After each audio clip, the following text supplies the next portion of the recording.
Okay. ಯಾರು ಮಾತನಾಡಬಾರ್ದು. ದೇವರ ಅತಿ ಪರಿಶುದ್ಧ ನಾಮಕ್ಕೆ ಸ್ತೋತ್ರವಾಗಲಿ. ತಂದೆ, ಕುಮಾರ, ಪರಿಶುದ್ಧಾತ್ಮ ತ್ರಯೇಕ ದೇವರ ನಾಮದಲ್ಲಿ ನಿಮ್ಮೆಲ್ಲರಿಗೆ ನನ್ನ ವಂದನೆಗಳು. ವಂದನೆಗಳಂದಾಗ ಏನ್ ಮಾಡಬೇಕು? ಬಾರ ಇಲ್ಲಿ ಕೂಡ ನನ್ನ ಕಣ್ಣಿಗೆ ಕಾಣಂಗೆ ಗುಡ್ ಫ್ರೈಡೆ, ಇಂಗ್ಲಿಷ್ ಅಲ್ಲಿ ಗುಡ್ ಫ್ರೈಡೆ ಅಂತೀವಿ, ಕನ್ನಡದಲ್ಲಿ ಶುಭ ಶುಕ್ರವಾರ ಅಂತ ಕರಿತೀವಿ. ಹೌದಾ? ಕಾಣಂಗ ಕೊಡೋದು ಕಾಣಲಾಗುತ್ತೆ.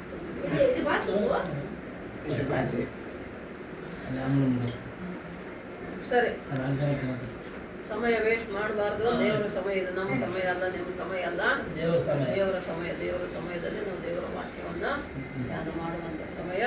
ಶುಭ ಶುಕ್ರವಾರ ಅಂದ್ರೆ ಗುಡ್ ಫ್ರೈಡೆ. ಗುಡ್ ಅಂದ್ರೆ ಏನು? ಒಳ್ಳೇದ ಕೆಟ್ಟದ? ಒಳ್ಳೇದಲ್ವಾ? ಶುಭ ಅಂದ್ರೆ ಕೂಡ ಕನ್ನಡದಲ್ಲಿ ಒಳ್ಳೇದೇ. ಶುಭವಾಗಲಿ ಅಂತಾರಲ್ಲ, ಒಳ್ಳೇದಾಗಲಿ ಅಂತ ಅರ್ಥ. ಒಳ್ಳೆ ಶುಕ್ರವಾರ ಇದು ನಮಗೆ ಎರಡು ರೀತಿಯಲ್ಲಿ ಬಹಳ ಮುಖ್ಯ. ಒಂದು ವಿಷಯ ಏನಂದ್ರೆ, ಶುಭ ಶುಕ್ರವಾರ ಅಂದ್ರೆ ಗುಡ್ ಫ್ರೈಡೆ ದಿನ ಯೇಸು ಸ್ವಾಮಿಯನ್ನ ಶಿಲುಬೆ ಮರಣ ಕೊಡ್ತಾರೆ, ಶಿಲುಬೆಯಲ್ಲಿ ಹಾಕ್ತಾರೆ. ಆ ದಿನ ಆತನು ತನ್ನ ಪ್ರಾಣವನ್ನು ಕೊಡ್ತಾನೆ. ಆತ ಶಿಲುಬೆಯಲ್ಲಿ ತನ್ನ ಪರಿಶುದ್ಧ ರಕ್ತವನ್ನು ಸುರಿಸ್ತಾನೆ. ಯಾರಿಗಾಗಿ? ನನಗಾಗಿ. ಎಲ್ಲರೂ ಅನ್ಕೋಬೇಕು, ನನಗಾಗಿ, ನನಗಾಗಿ. ಯಾರಿಗಾಗಿ? ನನಗಾಗಿ, ನಮಗಾಗಿ. ಫಸ್ಟ್ ನನಗಾಗಿ, ಆಮೇಲೆ ನಮಗಾಗಿ. ಪ್ರತಿಯೊಬ್ಬರಿಗಾಗಿ ಆತ ತನ್ನ ಪ್ರಾಣವನ್ನು ಕೊಟ್ಟಿದ್ದಾನೆ, ತನ್ನ ಅತ್ಯಮೂಲ್ಯವಾದ ಪರಿಶುದ್ಧ ರಕ್ತವನ್ನು ಸುರಿಸಿದ್ದಾನೆ. ಯಾಕೆ ಸುರಿಸಿದ? ಯಾಕೆ ಇದಾಯಿತು ಅಂತ ನಾವು ನೋಡಿದ್ರೆ, ಎರಡು ವಿಷಯನೆಲ್ಲ ಶಿಲುಬೆ. ಈ ಗುಡ್ ಫ್ರೈಡೆ ದೇವು ಒಂದು ನಮಗೆ ದುಃಖನೂ ಆಗ್ತದೆ, ಇನ್ನೊಂದು ಸಂತೋಷನೂ ಆಗ್ತದೆ. ದುಃಖ ಯಾಕೆ ಅಂದ್ರೆ, ಯೇಸು ಸ್ವಾಮಿ ಶಿಲುಬೆಯಲ್ಲಿ ನನಗಾಗಿ ಪ್ರಾಣ ಕೊಟ್ಟನಲ್ಲ, ಅದು ಯಾವ ರೀತಿ ಶಿಕ್ಷೆ ಕೊಡ್ತಾರೆ ಅಂತ ಮತ್ತೆ ನಾನು ಹೇಳ್ತೇನೆ. ಮತ್ತೆ ನನಗಾಗಿ ಪ್ರಾಣ ಕೊಟ್ಟನಲ್ಲ ಅಂತ ದುಃಖ. ಯಾರಾದ್ರೂ ಸಾಯ್ತಾರೆ ಅಂದ್ರೆ ನಾವು ದುಃಖ ಪಡ್ತೇವಲ್ಲ, ಸತ್ತಾರೆ ಅಂದ್ರೆ ದುಃಖ ತಾನೆ, ಅದು ನಮಗೆ ದುಃಖ. ಆದರೆ ಆತ ಸತ್ತ ಮೇಲೆ, ಸಮಾಧಿ ಮಾಡಲ್ಪಟ್ಟ ಮೇಲೆ ಸಮಾಧಿಯಲ್ಲಿ ಇಲ್ಲ, ಮತ್ತೆ 3ನೇ ದಿನ ಎದ್ದು ಬರ್ತದೆ. ಸಂಡೇ, ಭಾನುವಾರ ಆತ ಮತ್ತೆ ಸಮಾಧಿಯಿಂದ ಎದ್ದು ಬರ್ತದೆ. ಮತ್ತೆ ಯಾಕೆ ಎದ್ದು ಬಂದ? ಸತ್ತಿದ್ದು ನನಗಾಗಿ, ನಮಗಾಗಿ. ಮತ್ತೆ ಪುನರುತ್ಥಾನನಾಗಿ ಸಮಾಧಿಯಿಂದ ಎದ್ದು ಬಂದದ್ದು ಮತ್ತೆ ನನಗಾಗಿ, ನಿನಗಾಗಿ. ಯಾಕೆ ಎದ್ದು ಬಂದ ಅಂದ್ರೆ, ನಮಗೆ ನಿತ್ಯ ಜೀವ ಕೊಡುವುದಕ್ಕಾಗಿ. ಮಕ್ಕಳೇ, ನಿತ್ಯ ಜೀವ ಅಂದ್ರೇನು? ನಮಗೆ ಸಾವಿಲ್ಲ. ಹೌದಾ? ಕ್ರೈಸ್ತ ಯೇಸು ಸ್ವಾಮಿ ನಂಬಿದ ಮಕ್ಕಳಿಗೆ ಸಾವಿಲ್ಲ. ನಾವು ಸತ್ರು ಕೂಡ ಬದುಕ್ತೇವೆ ಅಂತ. ಈಗ ಬದುಕಿದಾಗಂತೂ ಬದುಕಿ ಇರ್ತೇವೆ, ಸತ್ರು ಕೂಡ ನಾವು ಬದುಕ್ತೇವೆ ಅಂತದೆ ಬೈಬಲಲ್ಲಿ, ಸತ್ಯವೇದದಲ್ಲಿ. ಯಾವ ರೀತಿಯಲ್ಲಿ ಅಂದಾಗ, ನಮ್ಮ ಆತ್ಮವು ಪರಲೋಕಕ್ಕೆ ಹೋಗ್ತದೆ, ದೇವರ ಜೊತೆಯಲ್ಲಿ ನಾವಿರುತ್ತೇವೆ. ಭೂಲೋಕದಲ್ಲಿ ನಾವಿದ್ದಾಗ ನಮ್ಮ ಜೊತೆ ನಮ್ಮ ಕಣ್ಣಿಗೆ ಕಾಣಲಾರದಂತ ಆತ್ಮದೇವರು, ಪರಿಶುದ್ಧ ಆತ್ಮದೇವರು ಇರ್ತಾನೆ. ಈಗ ನಮ್ಮ ಮಧ್ಯದಲ್ಲಿ ಇದ್ದಾನೆ ಅನ್ನೋದು ನಮ್ಮ ನಂಬಿಕೆ. ಮಕ್ಕಳು ಪ್ರಾರ್ಥನೆ ಮಾಡಿ, ಆರಾಧನೆ ಮಾಡಿ, ದೇವರನ್ನು ಸ್ತುತಿಸಿ ಕೊಂಡಾಡ್ತೀವಲ್ಲ, ಆಗ ಪರಿಶುದ್ಧ ಆತ್ಮದೇವರು ನಮ್ಮ ಮಧ್ಯದಲ್ಲಿ ಬರ್ತಾನೆ ಇರ್ತಾನೆ. ಅದಕ್ಕೆ ನಾವು ಆತನನ್ನು ಸ್ತುತಿಸಿ ಕೊಂಡಾಡೋದು, ಆರಾಧನೆ ಮಾಡೋದು. ಆರಾಧನೆ ಮಾಡಿದಾಗ, ಆತನನ್ನು ನಾವು ಸ್ತುತಿಸಿದಾಗ, ಕೊಂಡಾಡಿದಾಗ, ಎಂಥ ದೇವರು ನಮ್ಮ ದೇವರು!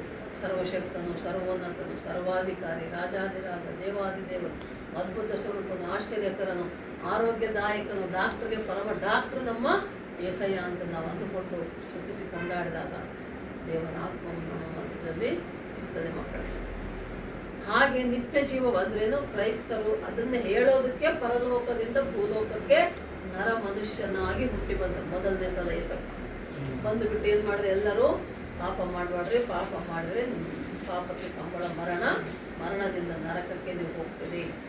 ಅದೇ ನೀವು ಒಳ್ಳೆಯವರಾಗಿದ್ದರೆ, ನಾನು ಹೇಳಿದ ಮಾತನ್ನು ನೀವು ಕೇಳಿದರೆ, ದೇವರು, ತಂದೆಯಾದ ದೇವರು ಹೇಳಿದ ಮಾತನ್ನು ನೀವು ಕೇಳಿದರೆ, ಸತ್ಯವೇದ ಬೈಬಲ್ ಇದ್ದಂಥ ಮಾತನ್ನು ನೀವು ಕೇಳಿ ಮಾತಿನಂತೆ ನಡ್ಕೊಂಡ್ರೆ, ಆವಾಗ ನಿಮಗೆ ಪರಲೋಕ ಸಿಗ್ತದೆ. ಎಲ್ಲರೂ ಹೋಗಲ್ಲ ಮಕ್ಕಳು ಪರಲೋಕಕ್ಕೆ. ಭೂಮಿ ಮೇಲೆ ಕೋಟ್ಯಾಂತರ ಜನ ಇದ್ದಾರೆ, ಎಲ್ಲರೂ ಹೋಗಲ್ಲ. ಯಾರು ಯೇಸು ಸ್ವಾಮಿನ ನಂಬಿ ದೀಕ್ಷಾಸ್ನಾನ ಹೊಂದಿ ಪರಿಶುದ್ಧರಾಗಿರ್ತಾರೋ, ದೇವರ ಮಾತಿನಂತೆ ನಡ್ಕೊಳ್ತಾರೋ, ಅವರು ಮಾತ್ರ ಹೋಗೋದು ಪರಲೋಕ. ಅಂದರೆ ಅವರು ಬದುಕಿದಾಗ ದೇವರ ಜೊತೆ ಇರ್ತಾರೆ, ಸತ್ತಾಗ ಅವರ ಆತ್ಮವು ಪರಲೋಕಕ್ಕೆ ಹೋಗ್ತದೆ.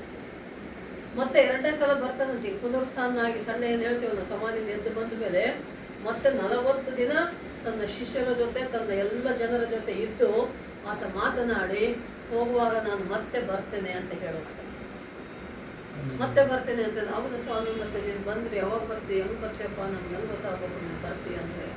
ಅವಾಗ ಏಸಪ್ಪ ಹೇಳ್ತಾನೆ, ನಾನು ಬರ್ತೇನೆ, ನಾನು ಬರುವಾಗ ಈ ಥರ ಎಲ್ಲ ಆಗ್ತದೆ ಅಂತ ಹೇಳಿದೆ. ಏನಾಗ್ತದೆ, ಈಗೇನಾಗ್ತಾ ಇದೆಯಲ್ಲ, ಯುದ್ಧಗಳು, ಭೂಕಂಪಗಳು, ಪ್ರವಾಹಗಳು, ಜನರು ಒಬ್ಬರೊಬ್ಬರು ಕೊಂಡಾಡೋದು, ಅಪ್ಪ ಅಮ್ಮ ಮಕ್ಕಳು ತಂದೆ ತಾಯಿ ಅಣ್ಣ ತಮ್ಮ ಹೊಡೆದಾಡ್ಕೊಂಡು ಸಾಯೋದು, ಇಂಥವೆಲ್ಲ ಆಗ್ತವೆ ಅಂತ ಹೇಳಿದೆ. ಈ ಸೂಚನೆ ಆಗ್ತಾ ಇದೆ ಅಂತ. ಎರಡನೇ ಸರಿ ಏಸಪ್ಪ ಬರೋದು ಹತ್ತಿರ ಆಗ್ತಾ ಇದೆ ಅನ್ನೋದು ನಮಗೆ ಸೂಚನೆ ಕಂಡು ಬರ್ತಾರೆ. ಹೇಳುವಾಗೆ ಈ ಬೈಬಲಲ್ಲಿ ಇನ್ನೊಂದ್ಸಲ ನಾವು ಅದನ್ನು ನೋಡ್ಕೊಳ್ಳೋಣ. ಮತ್ತಾಯ ಸುವಾರ್ತೆ ಮನೆಗೆ ಹೋದ್ರಿ, ಮತ್ತಾಯ ಸುವಾರ್ತೆ 24ನೇ ಅಧ್ಯಾಯದಲ್ಲಿ ಬರಬೇಕು ಮಗ ಏನೇನಾಗ್ತದೆ ಅಂತ. ಅಂತ್ಯಕಾಲ, ಕಾಲ ಎಲ್ಲ ಅಂತ್ಯ ಆಗಿ ಏಸಪ್ಪ ಬರ್ತದೆ, ಅವಾಗ ಮತ್ತೆ ಹೊಸದಾಗಿ ಎಲ್ಲ ಶುರುವಾಗ್ತದೆ ಅಂತ ಬೈಬಲಲ್ಲಿ ಬರೆದಿದೆ. ಓದಿದರೆ ಗೊತ್ತಾಗ್ತದೆ. ಹಾಗೆ ಯೇಸು ಸ್ವಾಮಿ ಭೂಲೋಕದಲ್ಲಿ ಮನುಷ್ಯನಾಗಿ ಬಂದ ಮೇಲೆ ಏನಾಯಿತು, ಆತನೇನು ಹೇಳ್ತಾ ಹೋಗ್ತಾನೆ, ಪರಲೋಕ ರಾಜ್ಯದ ಬಗ್ಗೆ, ತಂದೆಯಾದ ದೇವರ ಬಗ್ಗೆ, ಪಾಪದ ಬಗ್ಗೆ, ಪರಲೋಕದ ಬಗ್ಗೆ ಮತ್ತು ನಿತ್ಯ ಜೀವದ ಬಗ್ಗೆ ಆತ ಹೇಳ್ತಾ ಹೋದಾಗ ಎಲ್ಲರೂ ಏನು ಮಾಡ್ತಾರೆ, ಜನರೆಲ್ಲ ಆತನ ಹಿಂದೆ ಹೋಗ್ಬಿಡ್ತಾರೆ. ಇವಾಗೇನು ನಾವು ಇಲ್ಲಿ ಇಷ್ಟು ಜನ ಇದ್ರು ಕೂಡ ನಾವು ಯೇಸ್ವಾಮಿ ನಂಬ್ಕೊಂಡು ದೇವ್ರ ಮಕ್ಕಳಾಗಿ ಬಂದೀವಲ್ಲ, ಹಾಗೆ ಅಲ್ಲಿ ಭಾಳ ಜನ ಯೇಸ್ವಾಮಿ ಬಂದಾನೆ ಅಂದರೆ ಯೇಸ್ವಾಮಿಯಿಂದ ಹೋಗ್ಬಿಡೋದು. ಯಾಕೆಂದ್ರೆ ಆತ ಎಲ್ಲಿ ಹೋದರೂ ಕೂಡ ಅಲ್ಲಿ ಅದ್ಭುತಗಳಾಗ್ತಾ ಇದ್ವು ಮಕ್ಕಳೇ. ಅದು ದಾರಿಯಲ್ಲಿ ಹೋಗ್ತಾ ಸುಮ್ಮನೆ ನೋಡಿದ್ರೆ ಅದ್ಭುತ, ಮುಟ್ಟಿದ್ರೆ ಅದ್ಭುತ. ಆತ ಹೋಗುವಾಗ ಆತನ ಬಟ್ಟೆ, ಮೈ ಮೇಲಿನ ಬಟ್ಟೆ ಮುಟ್ಟಿದ್ರೆ ಅದ್ಭುತಗಳಾದವು. 12 ವರ್ಷದಿಂದ ಹೆಣ್ಣುಮಕ್ಕಳಿಗೆ ರಕ್ತಸ್ರಾವ, ಬ್ಲೀಡಿಂಗ್ ಆಗ್ತತ್ತಲ್ಲ, ಅಂಥ ಒಂದು ರಕ್ತಸ್ರಾವ ಇರುವಂಥ ಒಬ್ಬ ಹೆಣ್ಣು ಮಗಳು 12 ವರ್ಷದಿಂದ ಇತ್ತಂತೆ ರೋಗ. ತಿಂಗಳಿಗೆ 2-3 ದಿನ 5 ದಿನ ಆಗೋಕ್ಕೆ ನಮ್ಗೆ ಎಷ್ಟು ಸುಸ್ತಾಗ್ಬಿಡ್ತೈತಲ್ವ. ಈಗ ನಾವು ನೋಡಿದಾಗ ನಮ್ಮ ಹೆಣ್ಮಕ್ಳ ಪರಿಸ್ಥಿತಿ, ಆ ಎಮ್ಮಗೆ 12 ವರ್ಷದಿಂದ ಬ್ಲೀಡಿಂಗ್ ಆಗ್ತಿತ್ತಂತೆ. ಎಲ್ಲ ಆಸ್ತಿ ಕಳ್ಕೊಂಡು ಎಲ್ಲೆಲ್ಲ ಏನೇನು ತೋರಿಸ್ಕೊಂಡು ಕೂಡ ಅಮ್ಮ ಆರಾಮಾಗಿದ್ದಿಲ್ಲ. ಅಂಥ ಅಮ್ಮ ಅಲ್ಲಿ ಏಸಪ್ಪ ಬರ್ತಿದ್ದಾನೆ ಅಂತ ತಿಳ್ಕೊಂಡು ನಂಬಿಕೆ, ಏಸಪ್ಪನ ಹತ್ರ ಹೋದರೆ ನನಗೆ ಆರಾಮಾಗ್ತದೆ ಅದು. ಇಷ್ಟೆಲ್ಲ ನೋಡಿದ್ರೆ ಏನಾಗಿಲ್ಲ, ಅಲ್ಲಿ ಹೋಗೋಣ, ಏಸಪ್ಪ ಅದ್ಭುತ ಮಾಡ್ತಾನಂತಲ್ಲ, ನೋಡೋಣ, ಹೋಗೋಣ ಏಸಪ್ಪನಂತ ಬರ್ತಾಳೆ ಅಮ್ಮ ಮನೆಯಿಂದ. ಬಂದರೆ ರೋಡಲ್ಲಿ ಏಸಪ್ಪ ಹೋಗ್ತಾ ಇರ್ತಾನೆ ನಡ್ಕೊಂಡು. ಎಷ್ಟೋ ಜನ ಹಿಂದೆ ಮುಂದೆ ಜನ ಹೋಗ್ತಾ ಇರ್ತಾರೆ. ಆ ಅಮ್ಮಗೆ ಏಸಪ್ಪನ ಹತ್ರ ಹೋಗೋಕೆ ಕೂಡ ಆಗಲ್ಲ. ಈಗ 12 ವರ್ಷದಿಂದ ಬ್ಲೀಡಿಂಗ್ ಆದ ಮಗಳು ಹೆಂಗೆ ನಡ್ಕೊಂಡು ಬರೋ, ಎಷ್ಟು ಬಲಹೀನತೆ ಇರ್ಬೇಕು ಆ ಅಮ್ಮಗೆ, ಎಷ್ಟು ನಿತ್ರಾಣ ಇರ್ಬೇಕು. ಆದರೂ ಕೂಡ ಒದ್ದಾಡ್ಕೊಂಡು ಎದ್ದು ಬಿದ್ದು ಒದ್ದಾಡಿ ಅಲ್ಲಿ ಬರ್ತಾಳಂತೆ. ಏಸಪ್ಪ ಹೋಗ್ತಿರೋ ದಾರಿಯಲ್ಲಿ ಗುಂಪಲ್ಲಿ ಹಂಗೆ ದಬ್ಕೊಂಡು ಜನರನ್ನ ಮಧ್ಯದಲ್ಲಿ ಹೋಗ್ತಾಳೆ. ಜನರ ಮಧ್ಯದಲ್ಲಿ ಹೋದಾಗ ಅಲ್ಲಿ ಏಸಪ್ಪ ಇರ್ತಾನಲ್ಲ, ಏಸಪ್ಪನ ಎದುರು ಹೋಗಿ ನಿಲ್ಲಕ್ಕೆ ಮಾತಾಡೋಕ್ಕೂ ಆಗಲ್ಲ, ಎಂಬುದು ಹತ್ತಿರ ಹೋಗೋಕ್ಕಾಗಲ್ಲ. ಅವಾಗ ಏಸಪ್ಪ ಏನು ಬಟ್ಟೆಯಲ್ಲಿ ನಾವು ನೋಡ್ತೀವಲ್ಲ, ಯೇಸ್ವಾಮಿ ಇದರಲ್ಲಿ ಉದ್ದ ಇದು ಹಾಕ್ಕೊಂಡಿರ್ತದೆ ಬಟ್ಟೆ, ಹೋಗ ಅದರ ಗುಂಡೆ ಅಂದರೆ ಈಗ ನಾವು ಸೆರಗೆ ಅಂತಲ್ಲ, ಹೆಣ್ಮಕ್ಳು ಸೆರಗಿದ್ದಾಗಿ ಕೊನೆ ಇರ್ತೈತಲ್ಲ, ಹಾಗೆ ಏಸಪ್ಪನ ವಸ್ತ್ರದ ಕೊನೆ ಈಗ ಅದು ನಡ್ಕೊಂಡು ಹೋಗ್ತಾ ಇದ್ರೆ ಸುಮ್ಮನೆ ಹಂಗೆ ಮುಟ್ಟುತ್ತಾಳಂತೆ ಬಟ್ಟೆ. ಏಸಪ್ಪನ ಡ್ರೆಸ್ ಇರ್ತದಲ್ಲ, ಬಟ್ಟೆ ಕೊನೆ ಈಗ ಹೋಗುವಾಗ ಆ ಬಟ್ಟೆ ಹಿಂಗೆ ಕೊನೆ ಮುಟ್ಟಿದ ಕೂಡಲೇ ತಕ್ಷಣ ಆರಾಮಾಗ್ಬಿಡ್ಲಂತೆ. ಏಸಪ್ಪ ಗೊತ್ತಾಗ್ಬಿಡ್ತದೆ, ಯಾರೋ ನನ್ನ ಮುಟ್ಟಿದ್ರಲ್ಲ ತಕ್ಷಣ ಆತಗೊಂದು ಇದಾಗ್ಬಿಡ್ತದೆ. ಮುಟ್ಟಿದ್ದು ಸ್ಪರ್ಶ ಜ್ಞಾನ ಆತನ ಕೊಡ್ತಾ, ಬಟ್ಟೆ ಮುಟ್ಟಿದ್ರು ಗೊತ್ತಾಗ್ತದೆ. ಆ ಬಟ್ಟೆ ಮುಟ್ಟಿದ ತಕ್ಷಣ ಆರಾಮಾಗ್ಬಿಡ್ತಾಳಂತೆ ಹೆಣ್ಮಗಳು. ಅಂದರೆ ಏಸಪ್ಪನಲ್ಲಿ, ಏಸಪ್ಪನ ಕೈಯಲ್ಲಿ, ಮೈಯಲ್ಲಿ, ಬಟ್ಟೆಯಲ್ಲಿ, ಮಾತಿನಲ್ಲಿ, ದೃಷ್ಟಿಯಲ್ಲಿ ಅದ್ಭುತಗಳಾಗಿದೆ. ಅವಾಗಂತ ಯಾರೋ ಮುಟ್ಟಿದ್ರಲ್ಲ, ನನ್ನ ಪ್ರಭಾವವು ಹೋಯಿತು ನನ್ನಿಂದ ಅಂತ. ಅವಾಗ ಅಮ್ಮ ನಾನು ಅಂದಾಗ, ಓ ನಿನ್ನ ನಂಬಿಕೆಯೇ ನಿನ್ನ ಗುಣಪಡಿಸುತ್ತಮ್ಮ, ಹೋಗಂತ. ನೀನು ನಂಬಿದ್ಯಲ್ಲ, ನಂಬ್ಕೊಂಡು ಬಂದಿದ್ದು ನಿನಗೆ ಆರಾಮಾಯ್ತು. 12 ವರ್ಷದಿಂದ ಗುಳಾಡಾಡ ನೋಡಿ. ನಂಬಿಕೆ ಅಂದರೆ ನಂಬಿದರೆ ಸಮಸ್ತವು ಸಾಧ್ಯ ಮಾಡ್ತಾರೆ. ಹಾಗೆ ಏಸಪ್ಪ ಇದ್ದ ಕಾಲದಲ್ಲಿ ಎಷ್ಟೋ ಅದ್ಭುತಗಳನ್ನು ಮಾಡಿದ. ಆತ ಮಾಡುವ ಅದ್ಭುತಗಳನ್ನು ನೋಡಿ ಜನರು ಆತ ಹಿಂದೆ ಬರ್ತಾ ಇದ್ರು. ಇಂಥದೇ ರಾಜಪ್ಪ, ಇದ್ದೇ ದೇವರಪ್ಪ ಅಂತ ಹೇಳ್ತಾ ಇದ್ರಂತ. ಅದನ್ನು ಬೇರೆ ಅನ್ಯರು ಇರ್ತಾರಲ್ಲ, ಪಂಡಿತರು ಸಹಿಸ್ಕೊಳ್ಳಂಗಿಲ್ಲ. ಅದಕ್ಕೆ ಅವರೆಲ್ಲರೂ ಏನು ಮಾಡ್ತಾರೆ, ಹೆಂಗನ್ನ ಮಾಡಿ ಏನನ್ನ ಮಾಡ್ಬೇಕಲ್ಲ, ಎಲ್ಲ ಜನರೆಲ್ಲ ನಮ್ಮನ್ನು ಬಿಟ್ಟು. ಅಂದರೆ ಈಗ ನೀವಿದ್ದೀರಿ ಉದಾಹರಣೆ, ಈಗ ಲೋಕದ ರೀತಿಯಲ್ಲಿ ಪೂಜಾರಿಗಳಿದ್ದಾರೆ, ಭವಿಷ್ಯ ಹೇಳೋರು ಇದ್ದಾರೆ, ಪಂಚಾಂಗ ಹೇಳೋರು ಇದ್ದಾರೆ, ಅಂದರೆಲ್ಲ ಅಲ್ಲಿ ಹೋಗ್ತಾರೆ ಒಳ್ಳೇದು ಕೆಟ್ಟದ್ದು ಕೇಳ್ಕೊಳಕ್ಕೆ ಅಲ್ವಾ. ಆದರೆ ನಾವು ಯೇಸ್ವಾಮಿ ನಂಬಿದ್ರೆ ಹೋಗಲ್ಲ. ಈಗ ಎಷ್ಟೋ ಜನ ಯೇಸ್ವಾಮಿ ನಂಬ್ಕೊಂಡು ಯೇಸ್ವಾಮಿ ಹತ್ರ ಬಂದರಲ್ಲ, ಅವ್ರಿಗೆ ಸಿಟ್ಟು, ಪಂಡಿತರಿಗೆ, ಜ್ಯೋತಿಷಿಗೆ, ಬ್ರಾಹ್ಮಣರಿಗೆ, ಪಂಡಿತರಿಗೆ ಅವ್ರಿಗೆ ಸಿಟ್ಟು ಬರ್ತದೆ. ಇವರೇ ನಮ್ಮನ್ನು ಬಿಟ್ಟು ಇವರೇನು ಹಾಕ್ಕೊಂಡು ಹೋಗ್ಬಿಡ್ತಾರಲ್ಲ, ನಮ್ಮ ಹತ್ರ ಯಾರು ಬರಲಾರಂಗೆ ಆದ್ರಲ್ಲ, ಬರಲಾರ್ದಂಗೆ ಆಗ್ಬಿಡ್ತಾರಲ್ಲ, ಮುಂದೆ ಎಲ್ಲರೂ ಹಂಗೆ ಹೋಗ್ಬಿಡ್ತಾರೆ, ಏನನ್ನ ಮಾಡ್ಬೇಕು ಅಂತ ಅವ್ರಿಗೆ ಸಿಟ್ಟು, ದ್ವೇಷ, ಅಸೂಯೆ, ಹೊಟ್ಟೆ ಕಿಚ್ಚು ಬಂದು ಅವ್ರೇನು ಮಾಡ್ತಾರೆ, ಬಂದು ರಾಜಗೆ ಕಂಪ್ಲೇಂಟ್ ಮಾಡ್ತಾರೆ, ದೂರು ಕೊಡ್ತಾರೆ.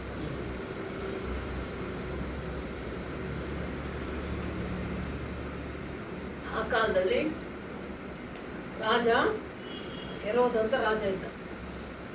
ರಾಜನ ಹೆಸರೇನು? ಹೆರೋದ ರಾಜ. ಆತನ ಹತ್ರ ಮಂತ್ರಿ ಪಿಲಾತ, ಮಂತ್ರಿ ಹೆಸರು ಪಿಲಾತ. ಆ ಹೆರೋದ ರಾಜನಿಗೆ ಹತ್ರ ಹೋಗಿ ಕಂಪ್ಲೇಂಟ್ ಕೊಟ್ಟಾಗ ಈ ಹೆರೋದ ರಾಜ ಕೂಡ ಕೇಳಿರ್ತಾನೆ ಅದ್ರ ಬಗ್ಗೆ, ಯೇಸು ಸ್ವಾಮಿ ಬಗ್ಗೆ ಭಾಳ ಸುದ್ದಿ ಕೇಳಿ ಆತನಿಗೂ ಕೂಡ ಸಿಟ್ಟಿರ್ತದೆ ಯೇಸಪ್ಪನ ಮೇಲೆ. ಸರಿ ಅಂತ ಕಂಪ್ಲೇಂಟ್ ಬರ್ತೈತಲ್ಲ, ಅವಾಗ ಏನಾದರೂ ತಪ್ಪು ಮಾಡಿದವ್ರನ್ನ ಕರ್ಕೊಂಬರ್ತಾರೆ. ಹಂಗೆ ಯೇಸು ಸ್ವಾಮಿನ ಕೂಡ ಕರ್ಕೊಂಬರ್ತಾರೆ, ಹೇಳ್ಕೊಂಬರ್ತಾರೆ, ಬಾ ಅಲ್ಲಿ ರಾಜನ ಹತ್ರ ಹೋಗೋಣ. ಆ ರಾಜ ಏನು ಮಾಡ್ತಾನೆ, ಎಲ್ಲ ತಿಳ್ಕೊಂಡು ಮಂತ್ರಿ ಪಿಲಾತಿಗೆ ಹೇಳ್ಬಿಡ್ತಾನೆ, ನೋಡಪ್ಪ ನೀನು ನೋಡಿ ಅದಕ್ಕೆ ತಕ್ಕಂಗೆ ಏನು ಮಾಡಬೇಕು ಮಾಡು, ಏನು ಶಿಕ್ಷೆ, ಯಾರಿಗೆ ಏನು ಶಿಕ್ಷೆ ಕೊಟ್ಟು ಬಿಡ್ದಿನ ಅಂತ ಹೇಳಿ ಹೋಗ್ತಾನೆ. ಮಂತ್ರಿ ಪಿಲಾತಿಗೆ ಬರ್ತದೆ ಇವಾಗ ಜವಾಬ್ದಾರಿ.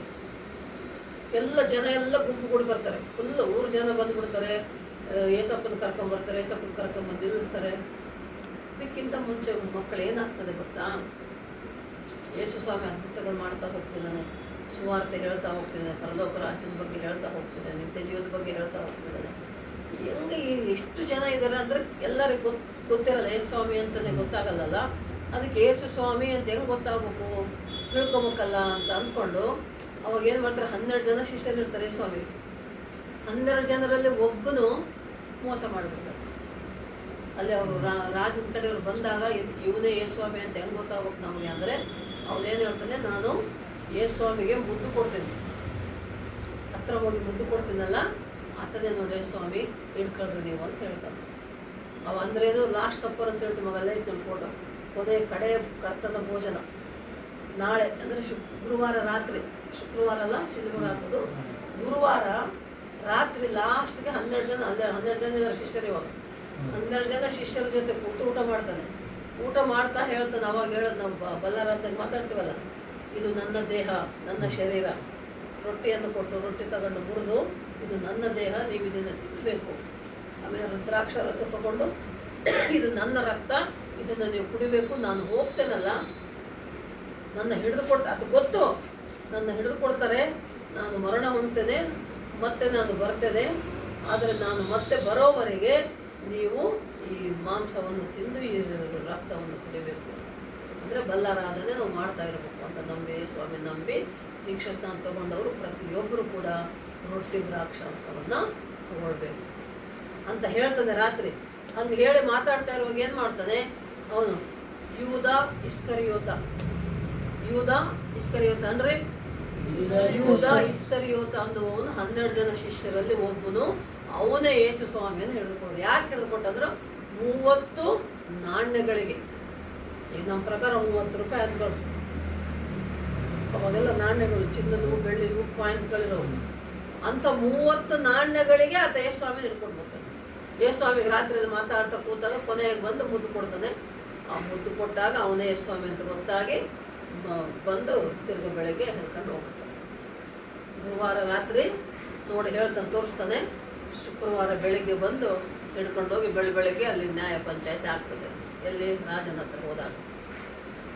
ಆ ಪಿಲಾತ ಇರ್ತಾನಲ್ಲ ಮಂತ್ರಿ, ಆ ಪಿಲಾತನ ಹೆಂಡತಿಗೆ ಏಸಪ್ಪನ ಬಗ್ಗೆ ಗೊತ್ತು. ಏಸಪ್ಪನ ನೋಡಿದಾಳೆ, ನಂಬಿದಾಳೆ, ಒಳ್ಳೆಯವನು, ಆತ ಏನು ಪಾಪ ಮಾಡಿಲ್ಲ, ಪಾಪರಹಿತನು, ದೋಷರಹಿತನು, ಏನು ಕೆಟ್ಟದ್ದು ಮಾಡಿಲ್ಲ, ಪಾಪ ಮಾಡಿಲ್ಲ, ತಪ್ಪು ಮಾಡಿಲ್ಲ, ಮೋಸ ಮಾಡಿಲ್ಲ. ಆತ ಹೇಳಿದ ಮಾತೆಲ್ಲ ಒಳ್ಳೆಯದೇ, ಆತ ಮಾಡಿದ್ದೆಲ್ಲ ಒಳ್ಳೆಯದೇ, ನೀನು ಆತಗೆ ಏನು ಮಾಡಬೇಡ ನೋಡೇನು ಅಂತ ಮಂತ್ರಿಗೆ ಹೇಳಿ ಕಳಿಸ್ತಾರೆ. ಹುಷಾರೇನು ಶಿಕ್ಷೆ ಕೊಡುವಾಗ ಅಲ್ಲಿ ಏನು ಪಂಚಾಯತಿ ಮಾಡ್ತೀಯಲ್ಲ, ಹೋಗಿ ಜನರ ಎದುರಿಗೆ ನೀನು ತುಂಬ ಹುಷಾರಾಗಿರ್ಬೇಕು ನೋಡು, ಯೇಸುಗೆ ಏನು ಮಾಡಬಾರ್ದು, ಶಿಕ್ಷೆ ಕೊಡಬಾರ್ದು ನೋಡು, ಕೊಟ್ಟರೆ ಒಳ್ಳೇದಲ್ಲ ಅಂತ ಹೇಳಿ ಕಳಿಸ್ತಾಳೆ ಅಮ್ಮ.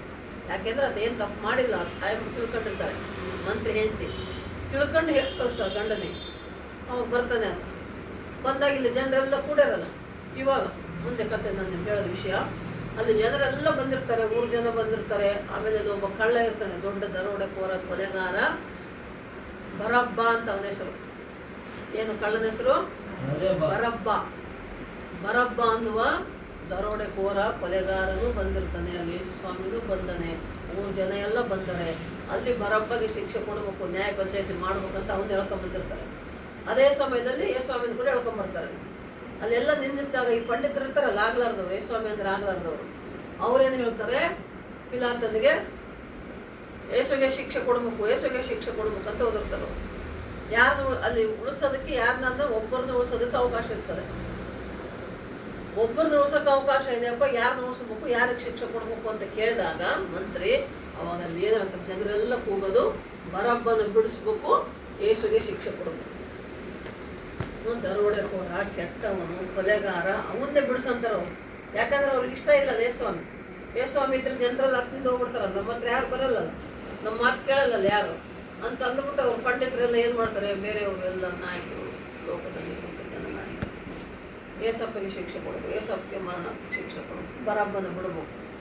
ಈಗ ಜನರ ಮಾತೇ ಕೇಳ್ಬೇಕಲ್ಲ, ಜನರ ಮಧ್ಯದಲ್ಲಿರುವಾಗ ಅವಾಗ ಮನಸ್ಸಿಂದ ಹೆಂಡತಿ ಹೇಳಿದ ಮಾತು ಕೂಡ ನೆನಪಾಗ್ತದೆ ಪಿಲಾತನಿಗೆ. ಯೇಸು ಸ್ವಾಮಿ ಏನು ಪಾಪ ಮಾಡಿದ ನೋಡಿ, ಯೇಸು ಸ್ವಾಮಿಗೆ ನೀನು ಶಿಕ್ಷೆ ಕೊಡಬಾರ್ದು, ಹುಷಾರಾಗಿರು ಅಂತ ಹೇಳಿ ಕಳಿಸಿರ್ತಾಳಲ್ಲ, ಆ ಮಾತು ನೆನಪು ಮಾಡ್ಕೊಳ್ತಾನೆ. ಆದರೆ ಇಲ್ಲಿ ಜನರು ಏನು ಹೇಳ್ತಾರೆ ಅದನ್ನೇ ಮಾಡಬೇಕಾಗಿರ್ತದೆ. ಮಂತ್ರಿಯಾಗಿ ತನ್ನ ಕೆಲಸ ತಾನು ಮಾಡಬೇಕು, ತನ್ನ ಡ್ಯೂಟಿ ತಾನು ಮಾಡಬೇಕು. ಅವಾಗೇನು ಮಾಡ್ತಾನೆ, ಬರಬ್ಬನ್ನು ಬಿಡುಗಡೆ ಮಾಡಿ ಯೇಸು ಸ್ವಾಮಿಗೆ ಶಿಕ್ಷೆ ಪ್ರಕಟ ಆದಮೇಲೆ ಅವಾಗೇನು ಮಾಡ್ತಾರೆ, ಯೇಸು ಸ್ವಾಮಿಯನ್ನು ಕರ್ಕೊಂಡು ಬರ್ತಾರೆ. ಬೆಳಗ್ಗೆ 9 ಗಂಟೆಗೆ ಶುರುವಾಗ್ತದೆ. 9 ಗಂಟೆಗೆ ಆತನ ಮೇಲೆ ಭುಜದ ಮೇಲೆ ಶಿಲುಬೆ ಹಾಕ್ತಾರೆ, ದೊಡ್ಡ ಶಿಲುಬೆ.